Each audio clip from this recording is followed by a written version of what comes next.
माननीय साहब अपना माइक अनम्यूट करें।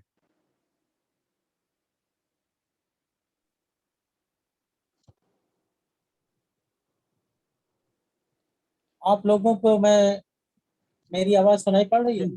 जी सर, जी सर, कंटिन्यू सर। ठीक है।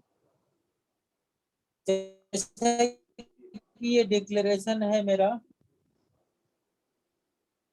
और राष्ट्रीय बौद्ध महासभा के इस वेबिनार में मैं इस डिक्लेरेशन के माध्यम से इन बातों को मैं आप लोग के समक्ष प्रस्तुत करता हूं।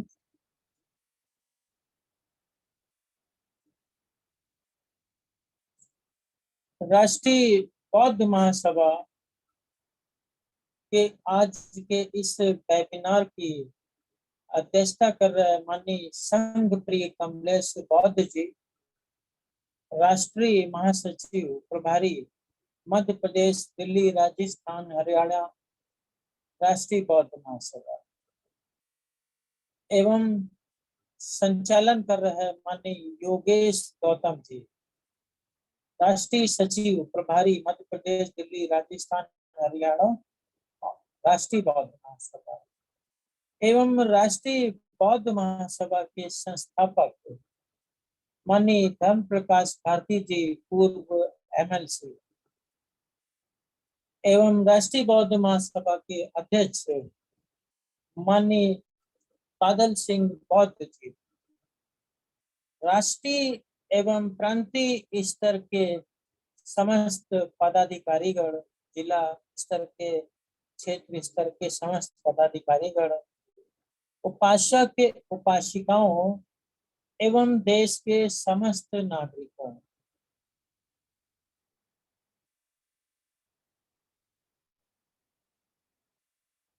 जैसा कि ये एक स्लाइड है और इस स्लाइड के अंदर हम देख रहे हैं कि बहुत सारी सीढ़ियां एक व्यक्ति के पास है, परंतु उन सीढ़ियों को वो प्रयोग करना नहीं जान रहा है। एक के ऊपर एक सीढ़ी रख करके वह एक छोटी सी दीवार को पार करना चाहता है, परंतु फिर भी वो पार नहीं कर पा रहा है क्योंकि ऊंचाई ज्यादा है। तो विधि के शासन में जहाँ पर कानून का राज है जिस देश के अंदर, वहां के नागरिकों की भी स्थिति बिल्कुल ऐसे ही होती है, क्योंकि कानून के राज्य में कानून तो बहुत है, परंतु उन कानूनों की जानकारी न होने के कारण उसका उपयोग किया जाना संभव नहीं है। और जहां तक संविधान की बात है, तो संविधान के अंदर जो अधिकार, कर्तव्य प्रदान किए गए हैं और संस्थाओं का निर्माण किया गया है, यदि उसकी जानकारी नहीं होती है देश के नागरिकों को, तो देश के नागरिकों की स्थिति भी इसी व्यक्ति की तरीके से होती है कि संविधान तो बहुत सुंदर उसके पास है, परंतु उसके अंदर जो प्रावधान है उसका उपयोग करना उसे नहीं मालूम, क्योंकि उसे संविधान की जानकारी नहीं। तो कानून के राज में कानून की जानकारी होना बहुत जरूरी है। और जहां तक संविधान की बात है, तो संवैधानिक शासन है, सभी कानून के ऊपर जो है संवैधानिक कानून सबसे ऊपर है। तो बहुत सारे जानकारियां भले ही जो है देश के नागरिकों को ना हो, परंतु जिस संविधान के द्वारा सरकार बनती है, जिस संविधान के द्वारा कार्यपालिका बनती है, विधायिका बनती है, न्यायपालिका बनती है, उसमें उसके अधिकार हैं, उसके कर्तव्य है, उस संविधान की जानकारी उसको होगी, तभी वह उसका उपयोग कर पाएगा। अन्यथा देश के प्रत्येक ऐसे व्यक्ति की स्थिति ऐसे ही होगी जिसको संविधान की जानकारी नहीं है।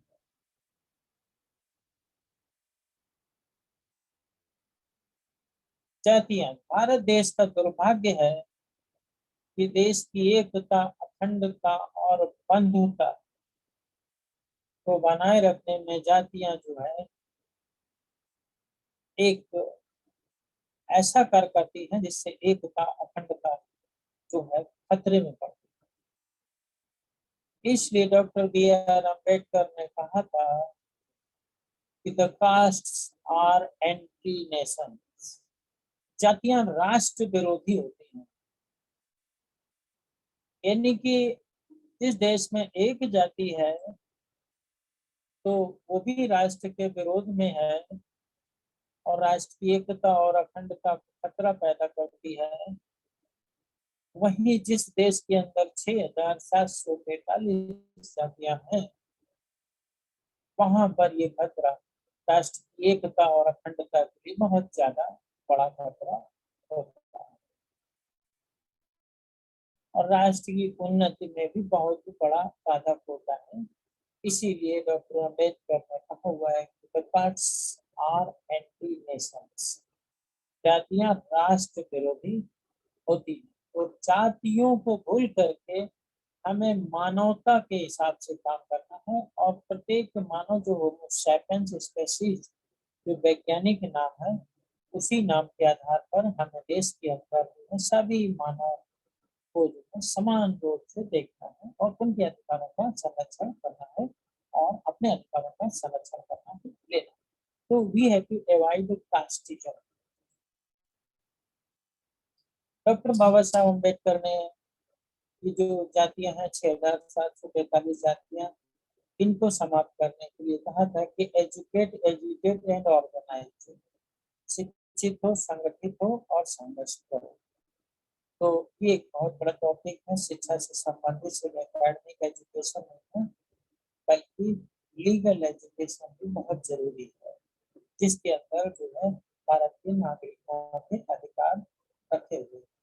और अगर हम उन अधिकारों को जान जाते हैं तो उन अधिकारों के लिए संघर्ष करते हैं और उन अधिकारों को प्राप्त करने के लिए, संघर्ष करने के लिए हमें संगठन की जरूरत होती है और संगठित हो करके जो है हम अधिकार ले सकते हैं, क्योंकि दुर्बल वर्ग, कमजोर वर्ग की शक्ति एकता में निहित होती है।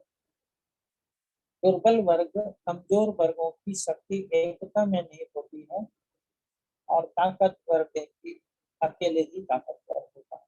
तो जो दुर्बल है, कमजोर है, उनको यूनाइट होना चाहिए, एकजुट होना चाहिए, एक साथ होना चाहिए, तब वह शक्ति बना करके जो है शिक्षा प्राप्त कर सकते हैं और संघर्ष कर सकते हैं और संगठित कर सकते हैं। जैसा कि एग्जीक्यूटिव के संबंध में जो है टॉपिक चल रहा है,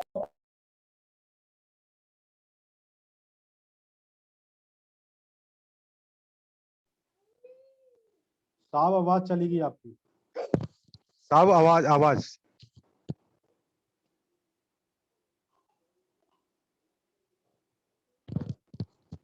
सर अनम्यूट करें सर, अनम्यूट।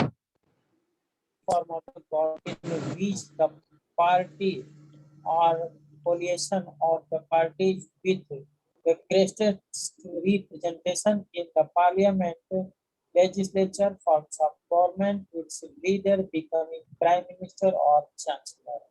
यानी संसदीय प्रणाली के संबंध में बात की। सरकार का लोकतांत्रिक रूप जिसमें संसद में सबसे बड़ा प्रतिनिधित्व वाली पार्टी सरकार बनाती है और इसका जो नेतृत्व है वो प्रधानमंत्री के पास होता है। ये एक प्रकार की सरकार का स्वरूप है। दूसरा है पार्लियामेंट्री रिपब्लिक, यानी संसदीय गणतंत्र। एक ऐसा गणतंत्र जो सरकार की संसदीय प्रणाली के तहत संचालित होता है, जहां कार्यकारी शाखा अपनी वैधता प्राप्त करती है और विधायिका के प्रति जवाबदेह होती है, यानी एग्जीक्यूटिव की बात हो रही है। और ये बता चुका हूँ पिछले लेक्चर में मैं आपको। फिर जो तीसरा स्वरूप है वो है फेडरल रिपब्लिक, यानी संघीय गणराज्य। सरकार के गणतांत्रिक रूप वाले ऐसे राज्यों का एक संघ।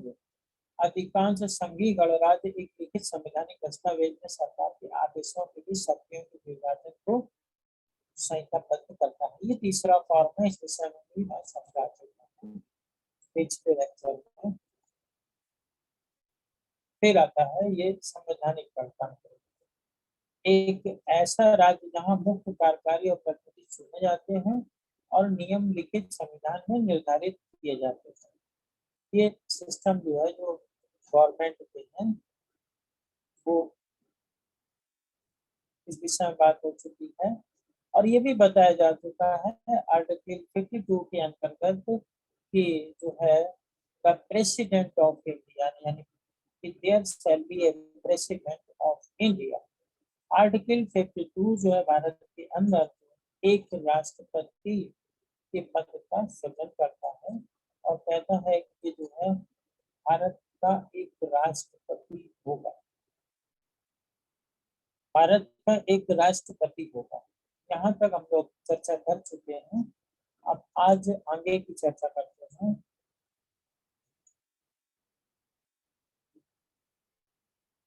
आगे है article 53, the executive power of the union. The executive power of the union shall be vested in the president and shall be exercised by him either directly or through officers subordinate to him in accordance with this constitution.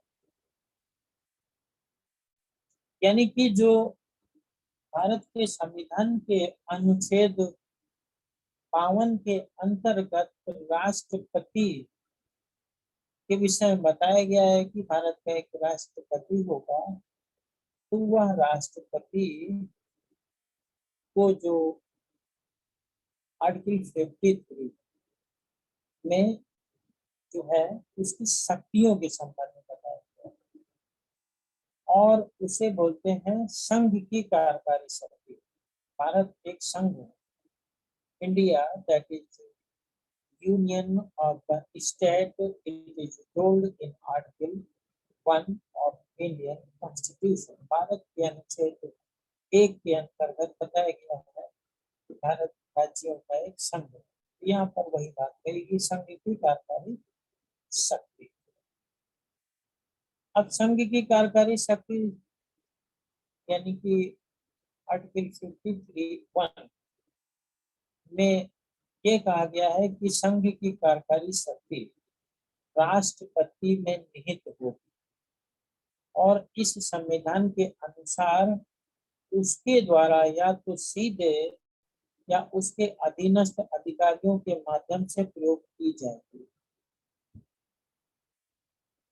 तो शक्ति की जहां तक बात है, first of all जो है हम लोग जो पावर की बात करते हैं, तो देश के अंदर जो भारत का संविधान है उसके द्वारा 3 प्रकार की शक्तियां जो है तीनों अंगों को प्रदान की गई। जैसे कि एक शक्ति न्याय करने की शक्ति है, वह न्यायपालिका में निहित है। न्याय को निर्धारित करने की शक्ति न्यायपालिका में निहित है। और दूसरी शक्ति जो है कानून को बनाने की, विधियों को बनाने की जो शक्ति है वो विधायिका में निहित है। तो कानून बनाने का काम विधायिका को दिया गया है, कानून बनाने की शक्ति विधायिका में निहित है। और बने हुए कानून को लागू करने की शक्ति कार्यपालिका में निहित है। तो जो हमारा भारत देश है, भारत देश के अंदर जो विधि बनाने की, कानून बनाने की शक्ति है वो विधायिका में निहित है। भारत देश के अंदर कानून को लागू करने की शक्ति कार्यपालिका में निहित है। और भारत देश के अंदर जो है जो न्याय व्यवस्था, न्याय प्रदान करना है, न्यायिक शक्ति वो न्यायपालिका में निहित है। ये संविधान के द्वारा प्रदत्त तीनों अंगों को अधिकार है। अब भारत के संविधान के अनुच्छेद 53 में जो कार्यपालिका को शक्ति प्रदान की गई है वह यहाँ पर विस्तार से बताई। तो कार्यपालिका क्या होती है? कार्यपालिका होती है कि जिसको कानून को लागू करना होता है। अब जैसा कि मैं पिछले लेक्चर में बता ही चुका हूँ कि कानून को बनाने का काम विधायिका का है और विधायिका का निर्माण जो है चुनाव में जनता के द्वारा चुने हुए प्रतिनिधियों से होता है।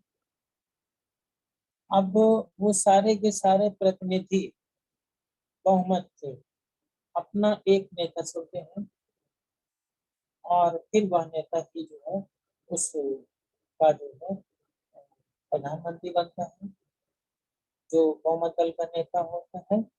और प्रधानमंत्री फिर उन्हीं जो है प्रतिनिधियों में से एक अपनी टीम बनाता है जो कार्यों को निस्तारित करती है कि भाई आपको विदेश का काम देखना है, आपको गृह का काम देखना है, आपको ये विभाग देखना है, तो ये बनता है मंत्रिमंडल।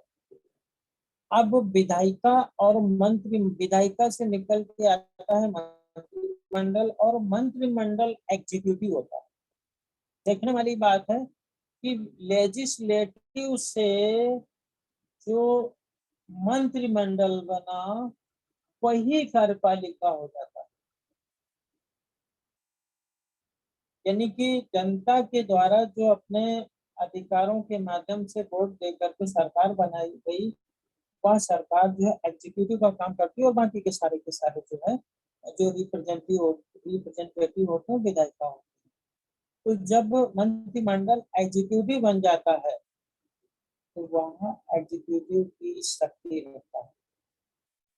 अब वो सारी की सारी एग्जीक्यूटिव की शक्तियां जो संघ की एग्जीक्यूटिव की शक्तियां हैं उनके संबंध में जो है जो शक्तियों की सम बताया जाता है उसे हम लोग बोलते हैं कार्यपालिका।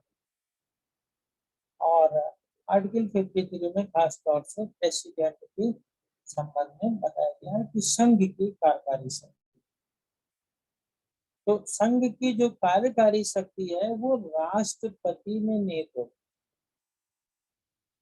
है। यानी कि जो संघ है हमारा यूनियन है, भारत देश एक संघ है, उसकी जो शक्ति है वह भारत के राष्ट्रपति में निहित करती है।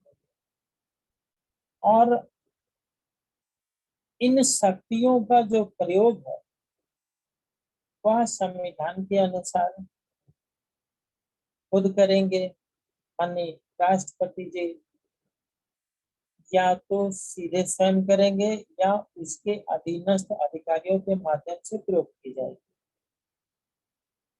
ये जो है आर्टिकल 51 के अंतर्गत राष्ट्रपति को कार्यकारी शक्तियां प्रदान की गई।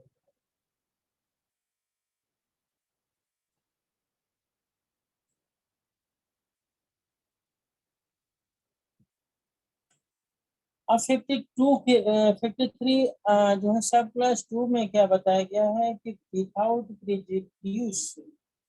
prejudice to the generality of the foregoing provisions, the supreme command of the defense forces of the Union shall be vested in the President, and the exercise thereof shall be regulated by law. जो शक्तियां हैं राष्ट्रपति को प्रदान की गई उनके प्रयोग के संबंध में ये बनाया गया है आर्टिकल 53(2). कहता है पूर्वगामी प्रावधान की व्यापकता पर प्रतिकूल प्रभाव डाले बिना संघ के रक्षा बलों की सर्वोच्च कमान राष्ट्रपति में नहीं होती। यानी कि जो रक्षा बल है उसकी जो सर्वोच्च कमान है वह भी राष्ट्रपति में निहित होती है। राष्ट्रपति रक्षा बलों का सुप्रीम होगा और उसका प्रयोग कानून में जो विहित प्रक्रिया है उसके अनुसार किया जाए। यानी कि जो राष्ट्रपति है वह भारत की जो सेनाएं हैं, जल सेना, थल सेना, वायु सेना, उसका वह सर्वोच्च व्यक्ति होगा और उसी के द्वारा जो है इन शक्तियों का प्रयोग किया जाएगा, माननीय राष्ट्रपति के द्वारा। परंतु उसमें एक टेक्निकल पॉइंट ये रखा गया है कि प्रयोग करते समय उन्हें जो प्रक्रिया बताई गई है उस प्रक्रिया के अनुसार कार्य करना है। जो भी विहित व्यवस्था है, विधि द्वारा जो भी विहित व्यवस्था है तय की गई है उसके अनुसार करना है।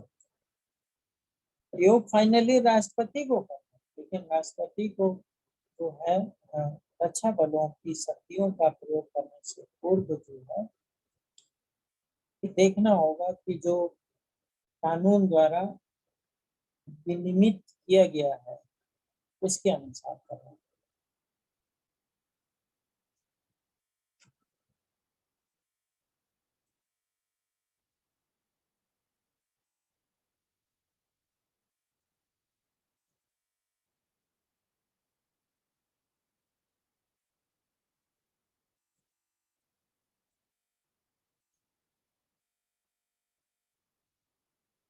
नेक्स्ट है आर्टिकल 53 के अंतर्गत point number 3, nothing in this article cell,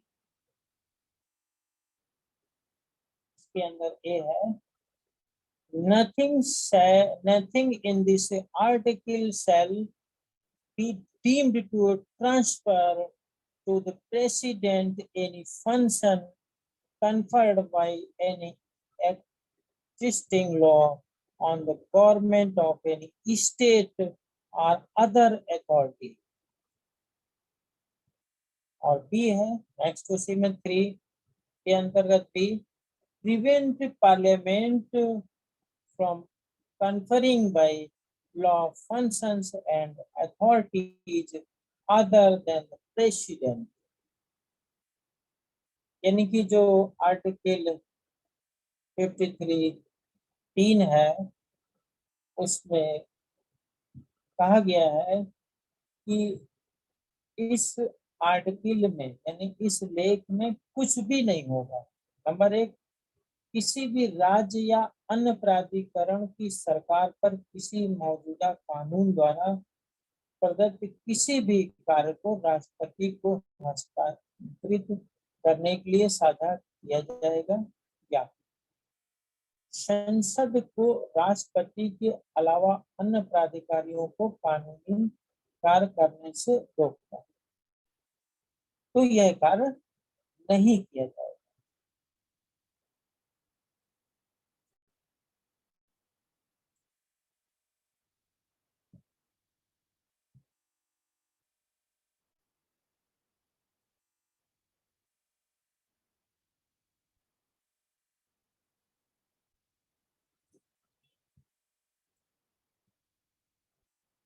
अब ये जो 3 बिंदु हैं पूरे जिसके विषय मैंने बताया उसके विषय में यहाँ पर लिखा हुआ है point number 1, point number 2, point number 3। इस संबंध में ये तीनों आर्टिकल आपके सम्मुख हैं।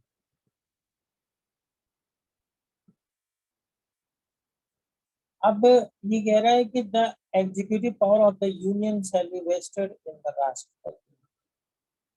राष्ट्रपति में कार्यपालिका की शक्ति निहित होगी, यानी कि जो कार्यकारी शक्ति है वह राष्ट्रपति में निहित होगी। अब कार्यपालिका की जो शक्तियां हैं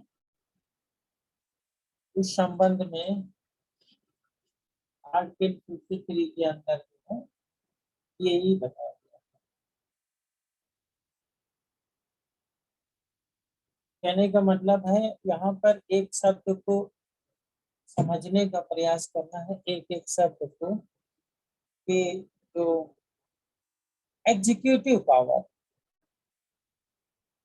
what do you understand about the executive power? Executive यानी कार्यकारी शक्ति।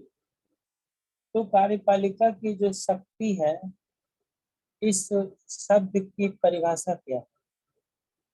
कार्यपालिका की शक्ति को जो है यहाँ पर असीमित रूप से विस्तार दिया गया है, क्योंकि भारत विधि के शासन के अंतर्गत जो है राष्ट्रपति कार्यपालिका का प्रमुख होता है और भारत देश का प्रथम नागरिक होता है। जितनी भी कार्यकारी शक्तियां हैं वह उसी के नाम से जो है प्रयोग की जाती है। मंत्रिमंडल जो है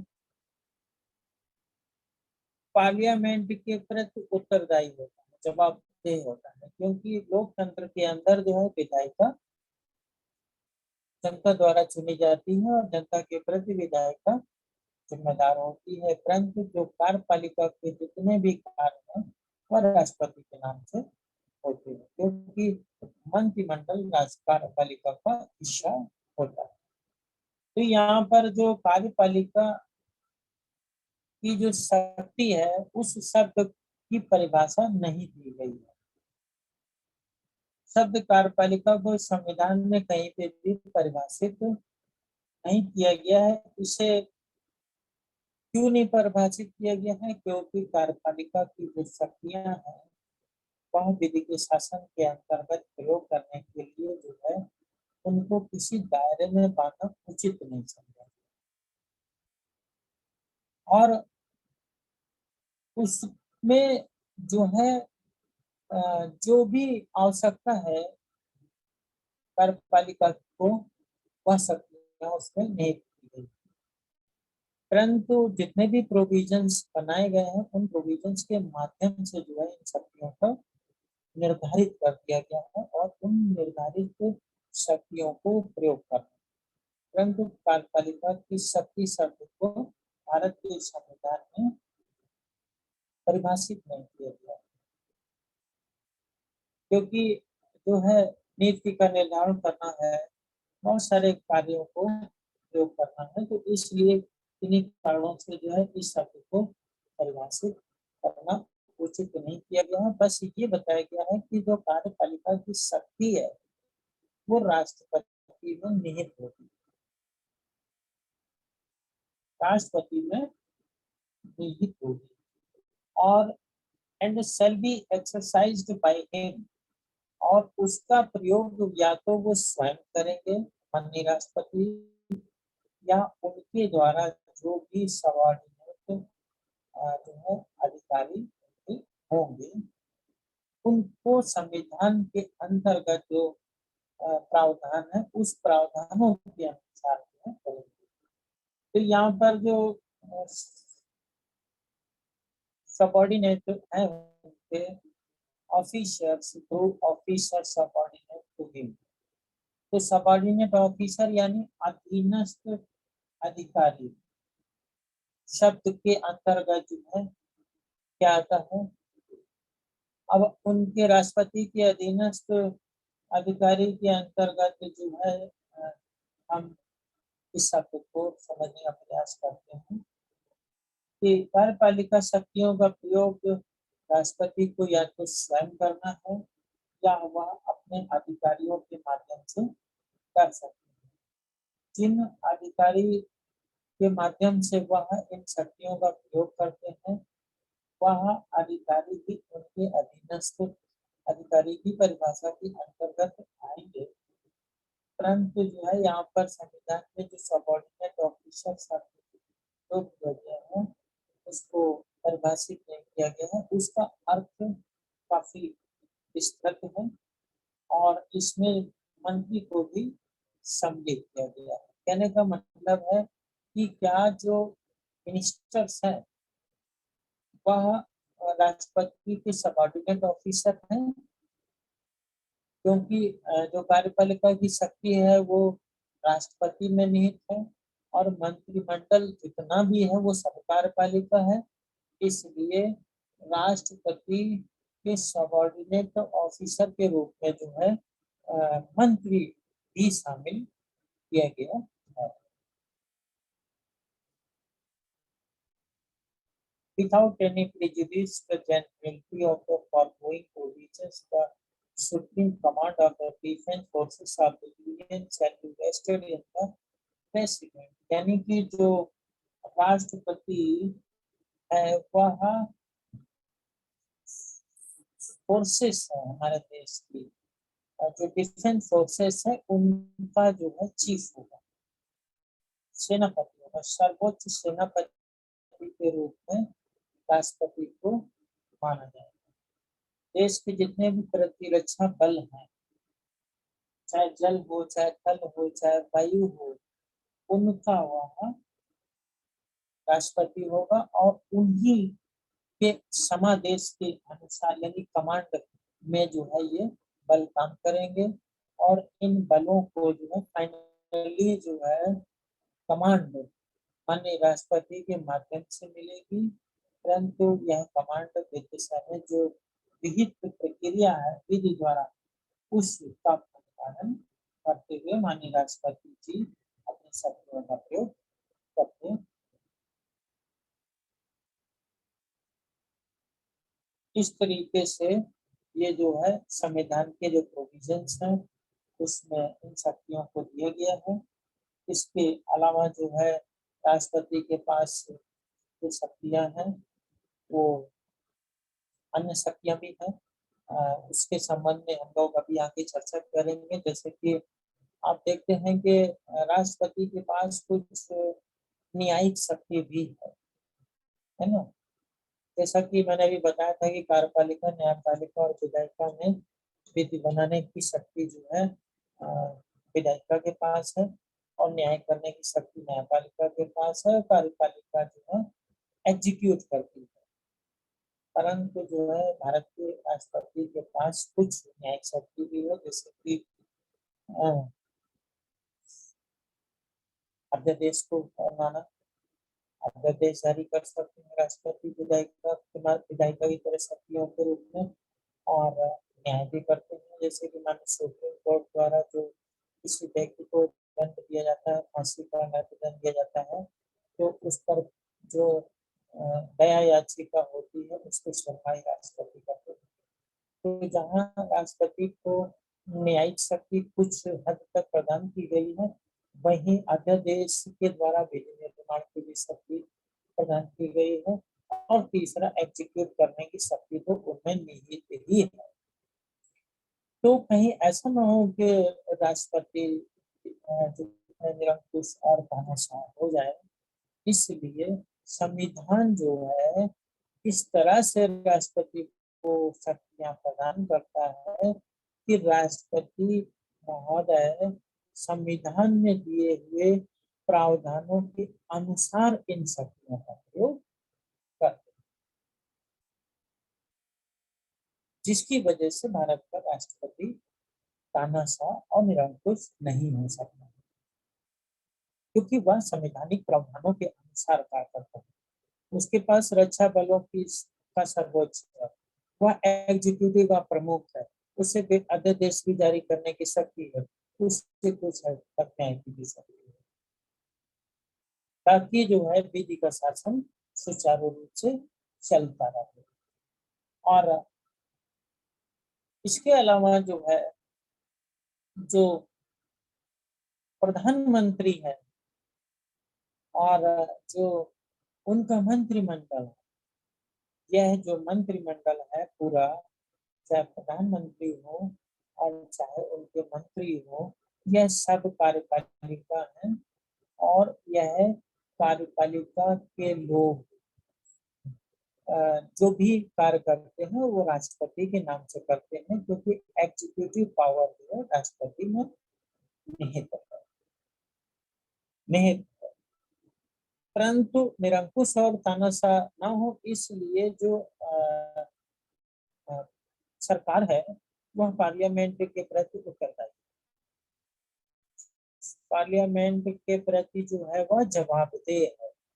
उसको पार्लियामेंट के अंदर जो है प्रत्येक मेंबर्स के प्रति जवाबदेह है, जवाब देना होता है कि जो भी कार्य हो रहा है इस गवर्नमेंट के द्वारा वह पार्लियामेंट के प्रति जवाबदेह है। और पार्लियामेंट का निर्माण जो है जनता के द्वारा होता है, इसलिए इनडायरेक्ट वे में गवर्नमेंट थ्रू द पार्लियामेंट विधायिका जनता के प्रति जवाबदेह होती है।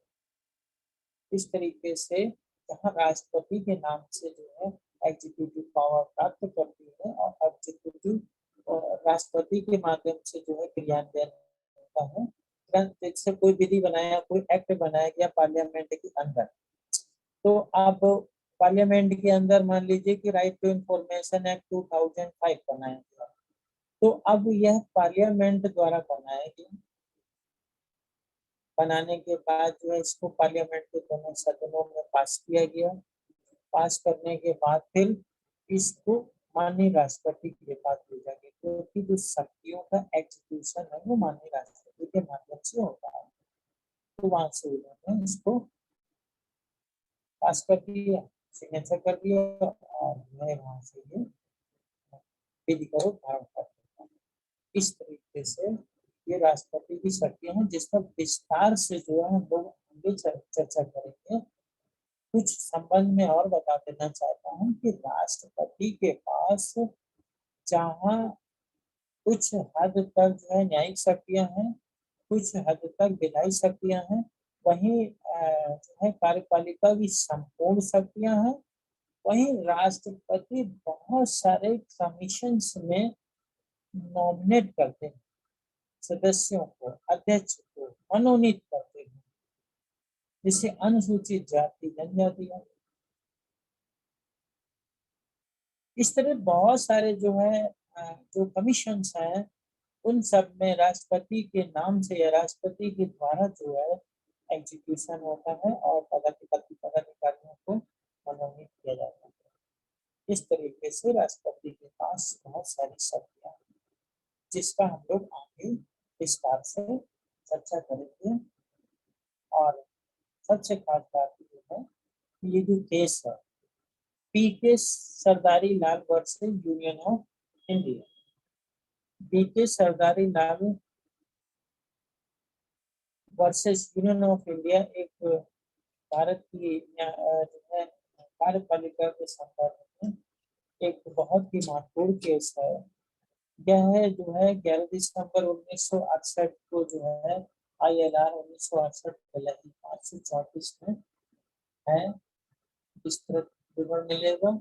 इसमें कहा गया है the supreme court shell held that by the constitution the executive power of the union is conferred upon the president and it is an exercise of that executive power।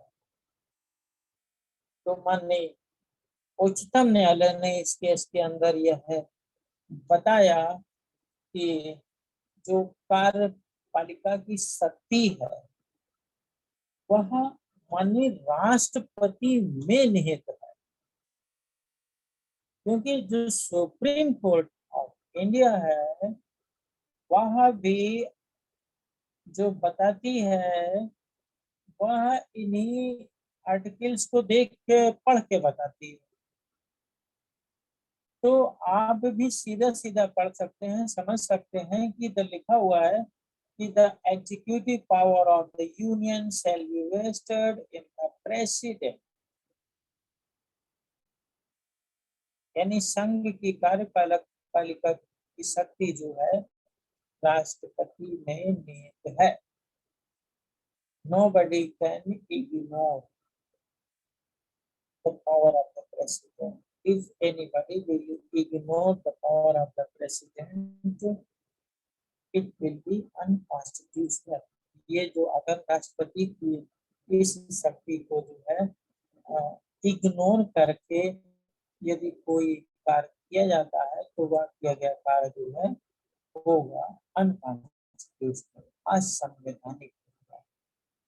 इस प्रकार से अन्य केस भी हैं, अन्य केसों के माध्यम से भी इस चीज को जो है समझाया जा सकता है। बहुत सारे केसेस हैं और राष्ट्रपति की जो शक्ति है वह आपने कई केसेस में देखा हुआ है, जैसे कि के.आर. नारायणन साहब थे, राष्ट्रपति थे उनके कार्यकाल में, और वर्तमान जो है जो प्रेसिडेंट है उनके कार्यकाल में, और इससे पूर्व जो बहुत सारे प्रेसिडेंट थे उनके कार्यकाल में बहुत सारे निर्णय आते रहे हैं। तो इससे राष्ट्रपति शासन लागू करने का भी एक केस आया था, जिसमें उत्तर प्रदेश में राज्यपाल गोविंद भंडारी द्वारा राष्ट्रपति शासन लागू करने की अनुशंसा, और जब केंद्रीय मंत्रिपरिषद में भाजपा की कल्याण सिंह की सरकार को बर्खास्त कर वहां राष्ट्रपति शासन लगाने की मंत्रणा दी। अब यहाँ पर जो है जो दिवंगत कल्याण सिंह पूर्व मुख्यमंत्री थे, जब उनकी सरकार के उत्तर प्रदेश में, तो उस सरकार को बर्खास्त करके जो है वहां पर जो है राष्ट्रपति शासन लगाने की उत्तर प्रदेश के राज्यपाल गोविंद भंडारी ने राष्ट्रपति को सिफारिश की।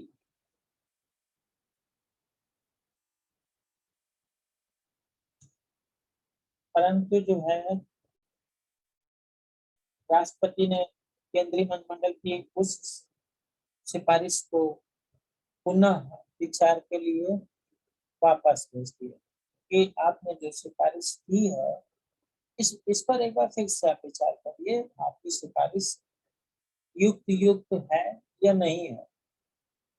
और फिर जो है उस सिफारिश पर पुनः विचार के पश्चात जो है वह सरकार बच गई।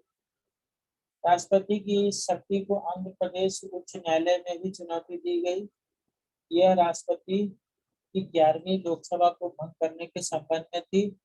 आंध्र प्रदेश उच्च न्यायालय ने 11वीं लोकसभा भंग करने के राष्ट्रपति के कदम को संवैधानिक ठहराया, यानी कि जो लोकसभा है उसको भंग करने की भी शक्ति राष्ट्रपति में नहीं था। इस तरीके से बहुत सारी शक्तियां हैं, परंतु हम लोग क्रमबद्ध तरीके से इन सब चीजों पर आगे चर्चा करेंगे। आज हम लोग ने जिन बिंदुओं पर चर्चा करी है वो है आर्टिकल 53।